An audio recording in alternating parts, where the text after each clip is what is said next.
We are here to announce the occurrence at the apartment building behind us. I first want to express my condolences to the families involved. At 6:18 a.m., a 911 call came into the West Springfield Emergency Services for 24 Myron Street, the building behind us, at which time, a short time after, officers arrived and spoke with the complainant, who informed officers that she heard commotion and a female crying for help in a nearby apartment. Officers went to that apartment door and knocked. They received no response. Officers then gained the assistance of management at the building, who provided a key. Officers attempted to open the door with that key, but a secondary lock blocked their entry. Officers, fearing for the safety of those inside, forced entry into the apartment. Upon their entry into the apartment, they were confronted by a male subject who the officers immediately recognized was armed with a knife. Officers also simultaneously observed a female subject on the floor of that apartment, apparently suffering from very serious injuries.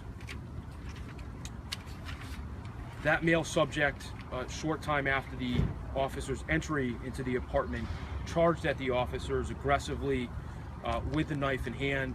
The officers, fearing for their safety, discharged their weapons, striking and injuring the male party. Officers secured the subject, rendered first aid immediately to him and the female subject within the apartment, while they summoned emergency services and awaited for the West Springfield Fire Department's assistance. Upon ambulance services, both subjects were transported to Bay State Medical Center, where shortly thereafter they were both announced deceased. The scene was secured by the West Springfield Police Department, the Mass State Police Detective Unit attached to my office, as well as crime scene services. At this point, it is an ongoing investigation. I do want to announce that there is no further public safety threat to either visitors to the town of West Springfield or nearby residents.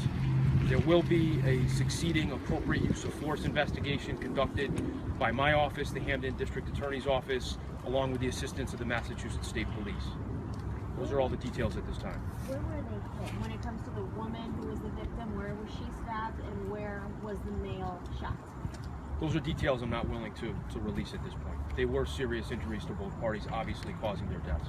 And also ages, if they were younger, do you have this age range or more specific ages? I don't have specific ages. They were well into adulthood. We're in the process of notifying both families, so we're asking the press to respect the family's privacy at this very difficult time. What was their relationship, the man and the woman that were inside? They were married. And apparently they were newlyweds? I don't know that. Was anyone else in the building at the time, or excuse me, in their apartment at that time? Was it just those two? Not that I'm aware of. Do you guys know of anything? Have you been called to this apartment before for any domestic disturbance, anything like that? Was there any inkling that there might have been something before this? We're not aware of any serious history that would have led us to be concerned about the subjects in the apartment or that residence. So nothing to speak of that would have caused us to be concerned before this incident. So no motive detected? Obviously, we're assuming it's a domestic situation. I think we're fairly characterizing it as a domestic violence related incident. Are there any other security measures taken in the building today? I know you're mentioning that they're lifted, but in terms of just the building itself, is there anything else going on? There are no further concerns. This was isolated to this apartment and these individuals. I'll restate that there is no ongoing threat or concern for the residents of this building, the nearby area, or the town of West Springfield. You mentioned that, was it one officer who fired shots or Two multiple officers entered the apartment. And are you releasing their names yet? No. And they are on leave while that investigation goes on? I can't speak to their immediate actions of the West Springfield Police Department, but this is obviously very fresh and it will be handled appropriately, I'm sure, by the mayor's office, the police department, and we will again investigate the circumstances around the use of force. The police were focusing their investigation a lot on the porch area and outside. Did this happen outside the apartment or inside or in both? Not that I'm aware of. That might have been just securing the scene, but I'm not specifically aware of any reason they would be in that area. As well as the car. I know that you guys were investigating the car. Can you kind of say how that might have tied into this at all? I don't want to reveal any details of the investigation to that degree, but sometimes it's just a matter of thoroughness. How many officers went in? Again, you said that there were that discharged the weapon? How many were there? My understanding is 2 officers went in initially in response to the call. Yep. Thank you all very much. Thank you. Thank you. Chief, are you going to be answering questions? Thank you. Nice to meet you. Is 2 officers responding to a domestic, is that a regular response, or does it kind of depend who's in a car at a time? No, it's our protocol. We send 2 officers to everything. Every call, 2 officers go automatically, so that's our standard protocol for that. Do you have any more information about the focus on the porch area? There are some blood stains out there. Yeah, I don't, and we don't know yet where those came from. They could have been when they were transporting the people out. We just don't know. That's why the DA talked about an ongoing investigation. That's all part of it. Talk about, this is obviously such a challenging situation for the department. Is there anything that you want to touch upon on that end at all? Well, I mean, and you heard from the DA, I think, the shooting investigation is still ongoing, but I think as you heard what the DA said, I think it's important to understand what he said in that these officers went there as a result of a call for help. They went there and they saw a woman obviously in distress. They were then attacked by this individual where they had to discharge their weapons.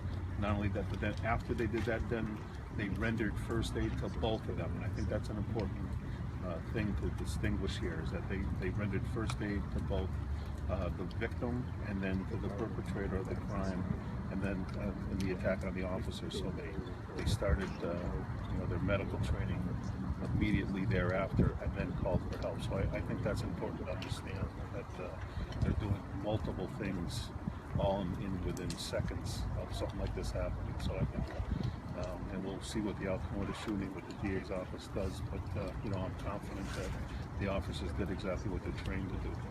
I don't know if you want to touch upon this, but how are they doing? They're doing good. I went to the hospital. I spoke with both of them. They're obviously shaken up by something like this. No officer. We understand that this is part of the job. It's the worst part of the job. But you don't go to work expecting this to happen, and certainly not hoping that something like this would happen. So they're doing as well as can be expected. Absolutely, because that is a very traumatizing situation. Absolutely, it is traumatizing for them, but they're doing okay. We're going to continue to follow up with them and hope that they continue to do okay. And the quicker this investigation gets over with, it's the best it is for everybody. So. Anything else you want to touch upon? Can you speak to whether they're on leave during that investigation? We're going to put them, which is our policy, we put them on paid administrative leave until the outcome of this investigation is complete. So that's just standard policy anytime an incident like this happens. It sounds like with the issues with the locked door and having to get a key and stuff like that, those things can take a while. Do you know anything about how much time transpired? We don't. I mean, they would have a better idea of that. We haven't taken statements from them yet. We'll have a better idea of that. But there is a time they couldn't access that door, so they had to get somebody up there to get the door open. And then, as you heard, it was locked secondarily, so they had to force the door open to make entry into that home. So. Okay. Anything else you'd like to say? We covered everything. Okay. Thank you. Thanks.